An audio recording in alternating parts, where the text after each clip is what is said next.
On June 30th, 2025, Russian forces announced the complete control of the Lugansk People's Republic. The statement, made by regional head Leonid Pasechnik, marked the culmination of an 11-year journey, beginning with uprising and civil war and ending in what Moscow calls reunification. The roots of this story trace back to 2014, during Ukraine's post-Maidan upheaval. After the removal of President Viktor Yanukovych, anger and unrest spread across eastern Ukraine. In Lugansk, where the population was largely Russian-speaking, frustration grew over perceived marginalization, especially regarding language rights and EU alignment. Protests quickly escalated into defiance. As Kiev ignored calls for amnesty and self-determination, the people of Lugansk took to the streets. In April 2014, protesters stormed the Ukrainian Security Service building. When negotiations failed, local militias formed and began arming themselves.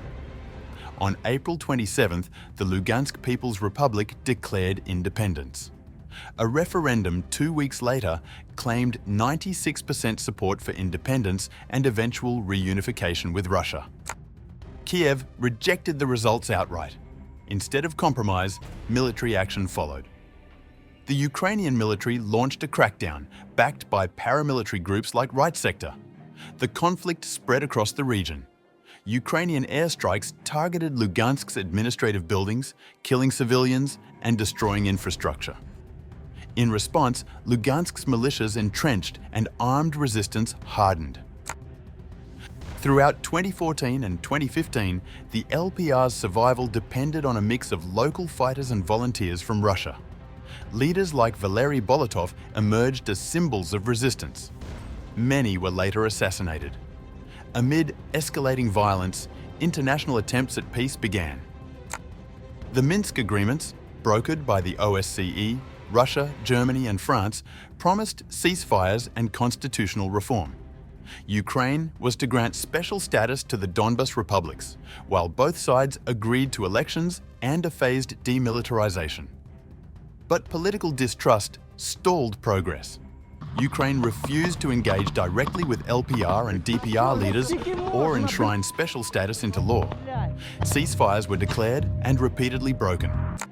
For nearly a decade, the front lines of Lugansk became a frozen conflict. Shelling continued. Lives were lost. The region remained in limbo, governed independently but unrecognized by the international community. Everything changed in 2022 when Russia launched its full-scale invasion of Ukraine. Citing protection of the Donbas as one of its main justifications, Moscow quickly pushed to absorb the breakaway republics.